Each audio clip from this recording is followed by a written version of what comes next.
Welcome to 19th, a podcast about Indiana politics. My name is Nathan. And my name is Wanja.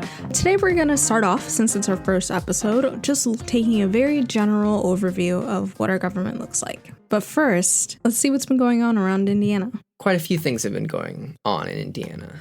So on June 4th, the Animal Recovery Mission, or ARM, released several videos of undercover employees at two Fair Oaks facilities, detailing multiple cases of animal abuse. The videos detailed employees beating and dragging cows around in hot temperatures, overcrowded areas. It wasn't great.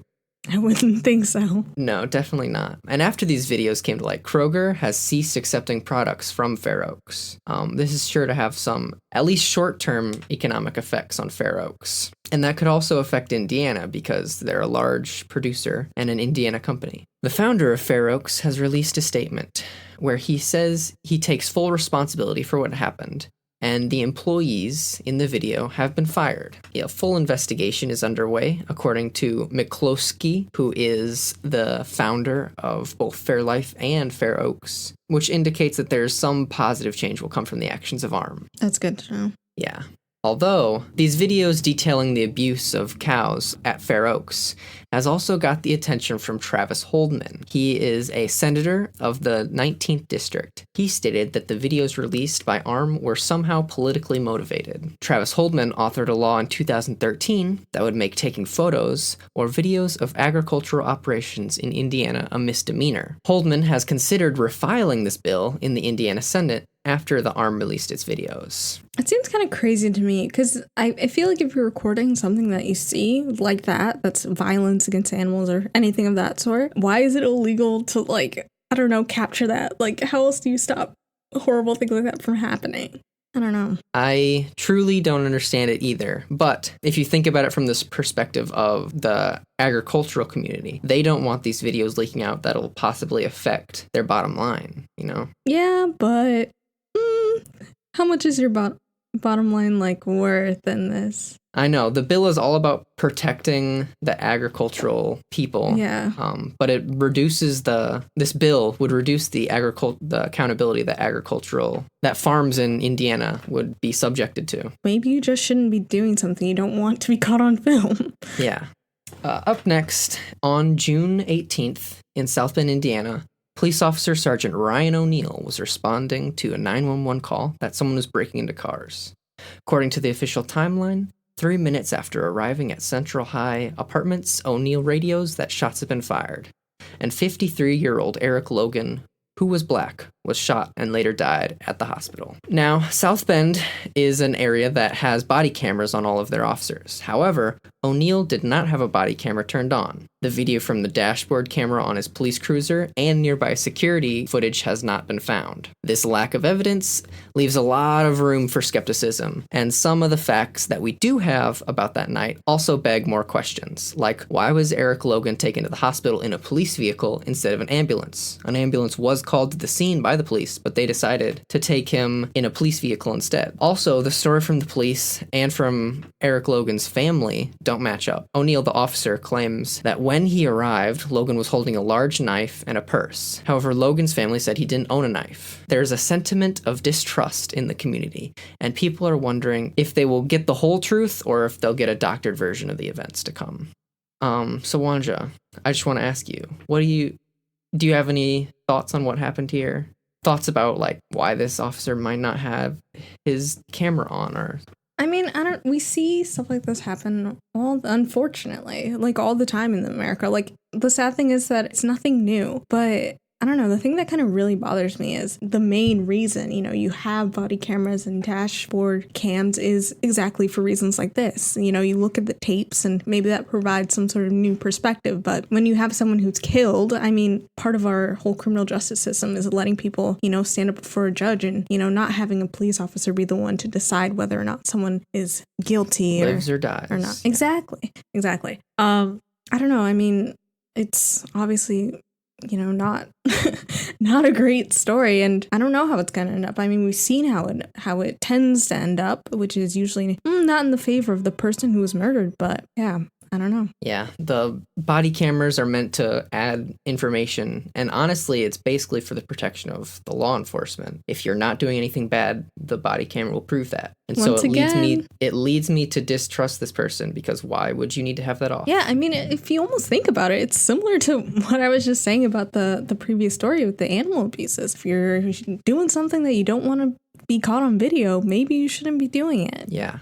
The reason this got national attention is because the mayor of South Bend, Pete Buttigieg, has canceled some of his campaign events in order to be in South Bend to attend to this racially charged shooting and talk to the community. So while the attention that Mayor Pete is giving to the community in its time of need is greatly needed, we're all wondering if this is going to bring about actual change, or if this is going to just fade into the black like so many of these stories do. I'm not particularly optimistic about this. I mean, I first of all, I don't feel like I really know too much about this, but yeah, I feel like, maybe a week from now we'll have moved on. Yeah, and I hope that's not the case. Yeah, I guess that's one of the good things about having so many eyes on like Pete and South Bend right now too, is that maybe this is a story that will really, or something that will really be pursued by South Bend Police Department, will maybe really put forth some effort into like reforming and like enforcing the use of these body cams that our tax dollars are paying for, mind you. And I saw that the police chief was out there with Mayor Pete,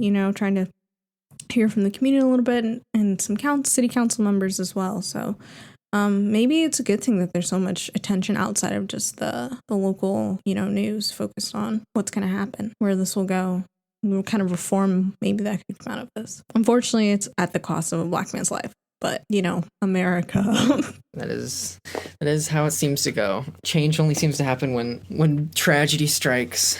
All right, next up, Amtrak Hoosier State Line is going to be shutting down. This comes from the state government cutting funding to it. So this railway once could have taken you from Indianapolis to Chicago, but it also had stops at multiple towns along the way. Not only does this limit the transportation that the state has to move around without driving a car, but it also is going to increase the amount of traffic on the roads, increasing the wear and tear, meaning that the budgets to fix roads are going to have to increase. And also it increases pollution, because this train line is far more efficient at transporting people than individual cars are. So how do you feel about this, Wanja? I have a lot of feelings about this. I feel like partially it comes from, I'm a strong supporter of public transit, strong supporter of mass transit. So losing a rail line when, I don't know, one thing that I have always thought was kind of crazy is that there's like no train, no kind of public transportation that connects, like even like Indianapolis and South Bend. Like the fact that you have to drive those 3 hours straight down the highway. They built new highways that were built over cities. Like that's, I don't know, again, that's kind of crazy to me. And I don't know, I think it's such a loss. And then especially thinking about, the undeniable reality of climate change, adding more cars to the streets is not the move. It's not the move.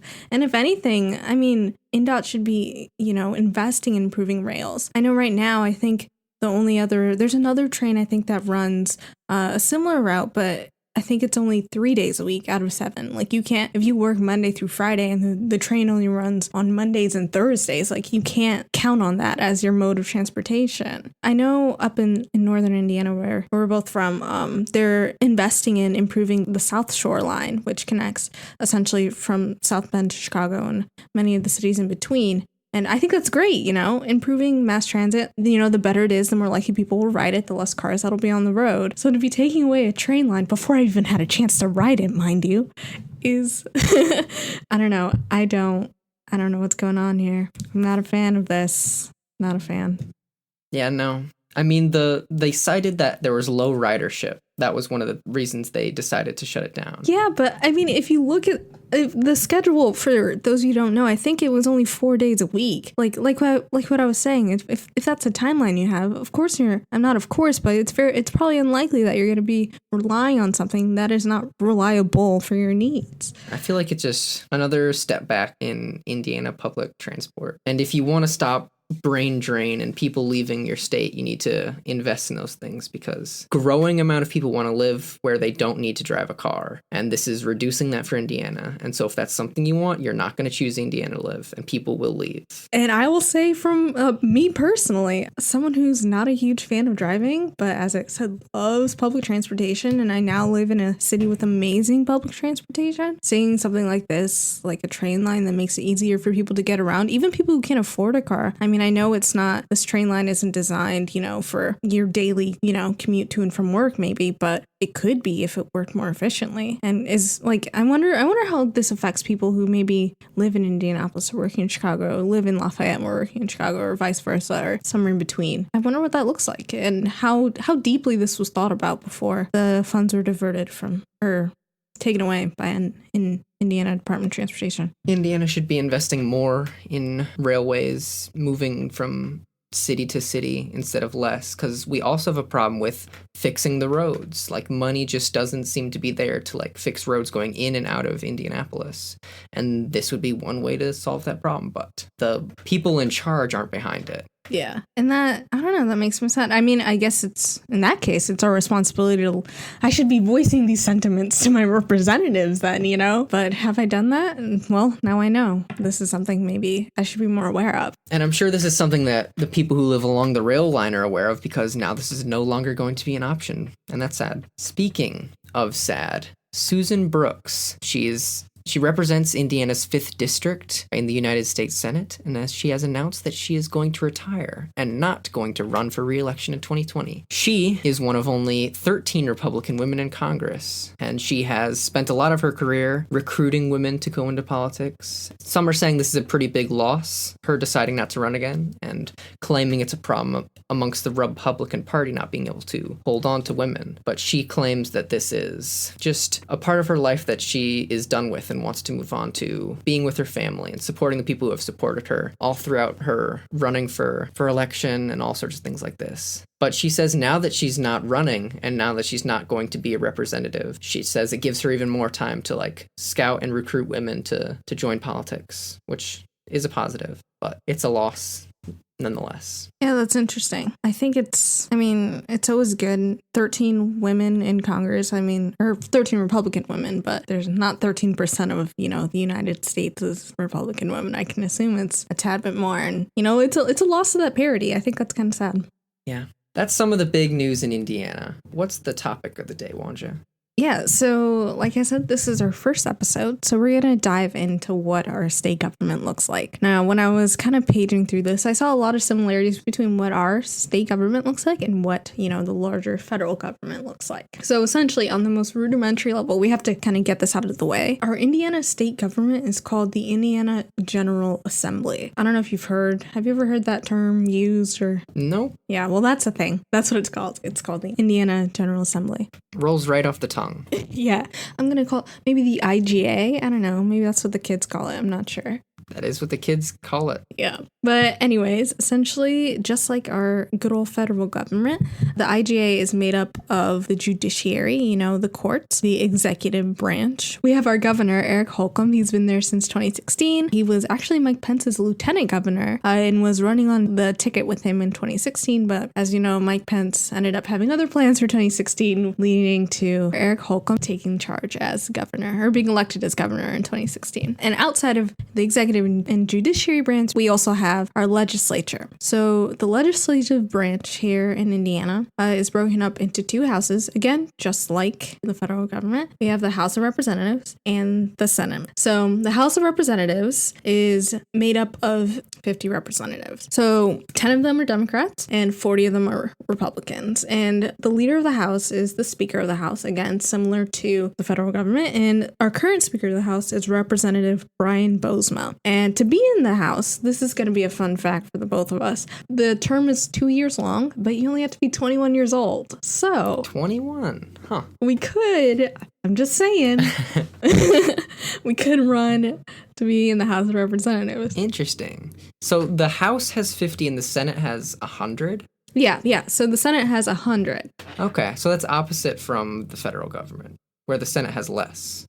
Yes, that's exactly right. So actually in our Constitution, we reassessed from the beginning when our Constitution was written, we reassessed how many of those representatives there would be overall in both the House and the Senate, but they set the max at 50 in the House and 100 in the Senate. So that's why, even though our population of the state continues to grow, that we reached that 50, 100 max. Yeah, so now looking at the Senate, there's two leaders there. The main one is the lieutenant governor, and her name is Susan Crouch. She was also on the ticket with Eric Holcomb in 2016. And below her is the president pro tem, or pro temporum. Now, is that a term you've heard? Because I know before I was doing this research. I've heard of pro tem before, but I don't know what it means at all. So what pro tem means, it means that they're the president for the time being. So pro tem or pro tempore is Latin for the time being. So what that means is typically the Senate is presided over by the lieutenant governor, but when she's absent, President pro tem presides over the Senate.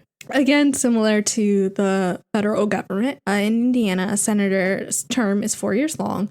But again, see, we got a couple years here for this one. You have to be 25 years old to be a senator in Indiana. Outside of that, now that we kind of know what our government looks like, I think it's kind of interesting to think about the type of legislature that we have. So according to the National Conference of State Legislatures, you can look at state legislative branches in 3 different ways. So they kind of take 3 different shapes. So the first one they call green legislatures. Essentially, we can think green, we can think money. So these are the legislatures where over 80% of the people that serve in them work full time. They're well paid, and they also meet regularly. So the states that have these green legislatures are some of our neighbors, Michigan, Illinois, and Ohio, but also like larger states like California, New York, and Pennsylvania. So then on the other end of that spectrum, they have what they call gold legislatures. So these are essentially state governments that meet for shorter amounts of time throughout the year. The representatives receive pretty low pay. The states that have these kind of legislatures are mostly like northern Great Plains, so states like Montana, the Dakotas, but also like smaller states like Vermont and New Hampshire also have these kind of legislatures. So Indiana actually falls right in the middle. We're what they call a gray or a hybrid of the two,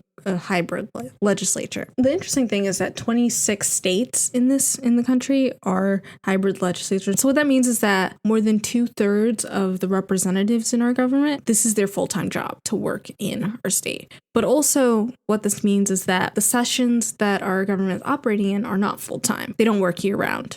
Okay, so how does it divide up? Like, what determines whether someone's full-time or not full-time? So, for example, our state government's legislative session is only from this past year was from January 3rd until April 24th. So, for some states, like I said, like California, Michigan, states like that, they're meeting year-round. But in our state, they have this much smaller like window dedicated specifically to sitting in the state house, going over bills outside of like special sessions and things like that. So some of the states, again, besides Indiana that have this type of legislature are other neighbor Kentucky, but also Texas and Florida and Nevada. So I kind of just mentioned a little bit about the amount of time that our legislature is in session. So like I said, this past year was like January to the end of April. But interestingly, until 1972, our state legislature was only meeting every other year. Every other year? Every other year. Oh. Yeah. How did anything get done? That is a great question. Actually, the funny thing is, I also thought, like, when I saw this, like, 4-month window, learned that they're only, before, 1972, so the first, like, 150 years of our state existing, people were only meeting for a quarter of the year. That's nuts. Like, how did anything get done? But I learned there's actually this thing called interim committees. Essentially what these are committees that, like, members of the state government are put into, so members of the House, members of the Senate, are placed into where they kind of focus in and look at specific issues. For example, there's committees dedicated to education and public health, roads and transportation, things like that. They have standing committees, which they work on throughout the course of the session, but they also have these summer committees. So that's what they're doing outside of the January to April. And actually, they have to submit like a report on what they've learned in the research they've done towards the certain policies they're studying about in November. So have no fear, they actually are up to stuff outside of these 3 months. Glad our representatives are doing stuff. So do you want to know a little bit about what they're up to this summer? Sure. What are they doing? So there's a bunch of committees, but one of them is looking into farmland preservation, and they're doing this through acquiring like agricultural conservation easements Are you familiar with what an easement is by chance? Is it just like a lessening of restrictions? Actually, it's kind of the opposite. So essentially, what an easement is, specifically focused on conservation of farmland, agriculture, that kind of thing. The farmer will volunteer to have their land legally protected and that they can only continue to use that area of land for a specific purpose, i.e. farming. But that's okay because they still have, like, it's still privately owned. It's still their property. It's just protected so that, like, in terms of urbanization, like, you can't build a town or something over the farmland. That's essentially what it is. Another committee is looking at, actually, this is the same committee. They're looking at policies to inform erosion on the Lake Michigan beach shore. So that's good coming up there. There's another committee that's looking at the laws and policies that could help rehab juvenile criminal offenders. Good. Yeah, it's actually like some great stuff that's going on. They're also looking at prescription drug pricing and access. And another thing that I thought was really great is looking at how they can better create a policy to reimburse children who are covered by Medicare but seek treatment in hospitals outside of Indiana. So that's another thing going on. Yeah, so ultimately we have a lot of interesting and important policies that are being pursued by our representatives over the summer. All right, Nathan. Mm-hmm. So since this is our first episode, yes, how about we take it back? Uh-oh. All the way back to 1816. How's that sound? Okay. Okay. I'm along. All I'm right. along with the ride. So I'm going to tell you a story about the Constitution Elm. Have you heard of the Constitution Elm? Not at all. Okay, like I said, here we are in 1816. It's a very hot, sweaty June day, and we're in Corydon, before Indianapolis, the capital of Indiana. At this time, the Indiana Territory was Corydon. It's in southern Indiana, about 26 miles actually west of Louisville. This is the second capital of Indiana. Wouldn't it be the first capital? No, so the first capital was Vincennes, a different city, also more southwest in Indiana, about 60 miles south of Terre Haute. Okay, so the second capital of Indiana. Yeah, so it's 1816. We're at capital number 2. And so we're in the State House here in Corydon trying to draft the first constitution for Indiana. So because it's 1816, there's no such thing as air conditioning. To escape the sweltering heat of this courthouse, we're actually going to go outside and search for some shade. Where do we find this shade? Under an elm tree? Yes, under an elm tree. How did you know? Who saw that coming? Oh, it's almost like you told me about the Elm Constitution. Yeah. So under this elm, these 43 men worked to draft the first constitution for Indiana. And believe it or not, you can still see the Constitution Elm. It's still alive? Nice. Alive is a stretch. So what happened is the branches of this tree have been cut off, but the trunk is still preserved. And if you're in Corydon, if you find yourself in the neighborhood, you'll see this giant preserved trunk underneath this giant, like, sandstone structure that is, like, encapsulated in. It's like a kind of gazebo looking, like, really big tan structure surrounding a tree stump. So if you're ever wondering what that was, that's the Constitutional Elm. In that same year where those men stood to draft this constitution, later in December, Indiana went on to become the 19th state to join the Union. Whoa. I hope you enjoyed that little tale about the Constitution Elm. Yeah. All right, so that's our episode for today. Yep, that brings us to the end of this episode 19th. If you're interested about anything we talked about today, you can find links in the show notes. Our music has been by Ben Sound, and subscribe for more.